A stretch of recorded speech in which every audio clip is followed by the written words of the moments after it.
Buongiorno cari amici, ben ritrovati in questo spazio in mia compagnia. Vediamo oggi i nati del 9 marzo e cosa questi nati possono attendersi dagli influssi delle costellazioni nel loro giorno di nascita. Prima però di proseguire con questo approfondimento vi invito, come di consueto, se ancora non lo avete fatto, ad iscrivervi al mio canale YouTube e se ancora non l'avete fatto, ad iscrivervi al canale YouTube del Marietto Veneziano. Grazie. Dunque questi nati sono nati con l'influsso di Ariete quale dominatore assoluto. Come mai, sebbene dal punto di vista dell'astrologia classica o moderna, che dir si voglia, questi nati appartengono in realtà al segno zodiacale dei pesci, perché parlo di Ariete? Perché l'astrologia moderna o tradizionale è basata sulla posizione del Sole. Dunque, quando sentite le previsioni legate al vostro segno zodiacale, sentite soltanto le previsioni che possono essere state fatte in virtù della posizione del Sole e di alcuni astri più importanti che formano degli aspetti col vostro Sole di nascita. Dunque, il Sole è soltanto uno degli aspetti ed è il Sole all'interno di un segno in particolare. Per quanto riguarda invece l'astrologia lunare o antica del Cinquecento, i valori cambiano perché si va a guardare in quali costellazioni transita la Luna nel suo arco giornaliero. Dunque cambia completamente la prospettiva, e per questo che sentite dei nomi e delle indicazioni diverse. In questo giorno, dunque, la Luna si trova ad attraversare per prima la costellazione di Ariete e sempre anticamente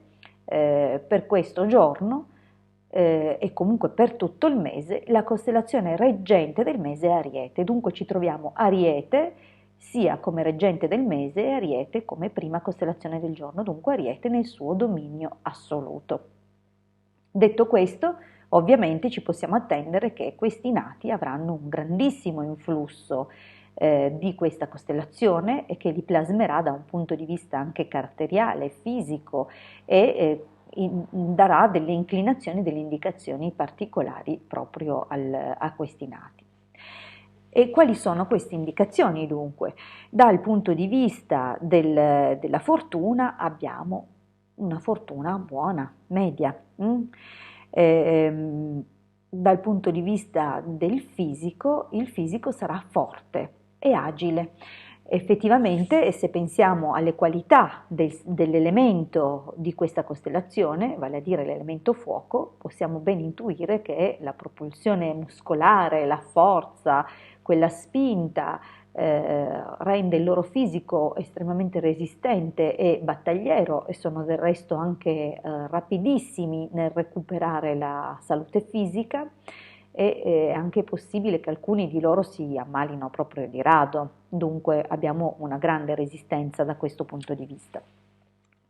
Per questi nati l'opposizione della costellazione in secondo posto, cioè la seconda costellazione visitata dalla Luna oggi, è la costellazione Acquario. Dunque l'opposizione di Acquario comunque appartiene ad un elemento simpatico al fuoco dell'Ariete, dunque è sì un'opposizione che porta qualche prova e forse in qualche circostanza qualche debolezza, soprattutto a carattere circolatorio, e degli arti inferiori, eh, può diventare, si può leggere come qualche stato infiammatorio, magari o qualche situazione problematica dalle ginocchia in giù. Non potrebbe esserci appunto qualche situazione di questo tipo, oppure qualche difficoltà, probabilmente sarebbe da indagare bene sul tipo di circolazione della testa e di tutte le regioni della testa.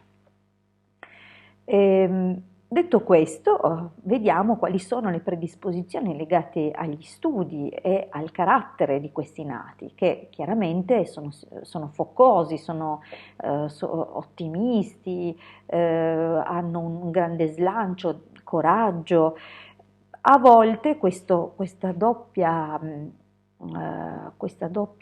presenza di Ariete sia nella stella Capo sia nel dominio mensile li può rendere pazzotici agli occhi degli altri, cioè imprevedibili e non non costanti o comunque difficili, no, da afferrare, sono comunque seri e molto intraprendenti. Dunque questo più o meno è il quadro della loro personalità o del loro carattere, fermo restando che il dominatore del giorno settimanale di nascita è il dominatore dell'ora di nascita. Di ciascuno di questi nati può dare delle sfumature, dei contributi completamente diversi e alterare anche in modo significativo l'esito caratteriale per questi nati, però di fondo ci sono queste spinte, queste influenze che non sono trascurabili.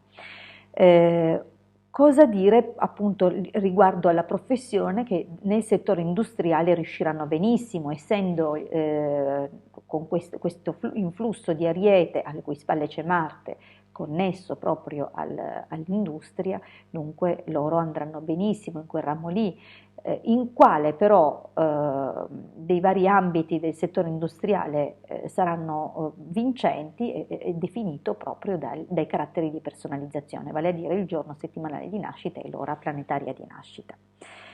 C'è da segnalare un'altra cosa importante, che per i bambini nati in questo giorno, e in particolare intorno ai 10 anni, consiglio vivamente ai genitori di tenerli d'occhio, perché potrebbero essere oggetto di interessi spiacevoli, che potrebbero segnarli in modo spiacevole. Cercate di capirmi senza farmelo dire, ok? Dunque vigilate questi ragazzi, mi raccomando. E un'altra esperienza che potrebbe comunque segnarli a età 8 e a età 15, la possibile perdita di qualche parente, non dico strettissimo, però qualche parente dell'entourage. Bene, detto questo, vi ricordo che se vi interessa uno studio approfondito sulla vostra data non avrete che da contattarmi. Noi ci diamo appuntamento per i nati del 10 marzo, sempre su questo canale, sempre alla stessa ora, qui domani. Un grandissimo abbraccio dalla vostra Hilde. A presto.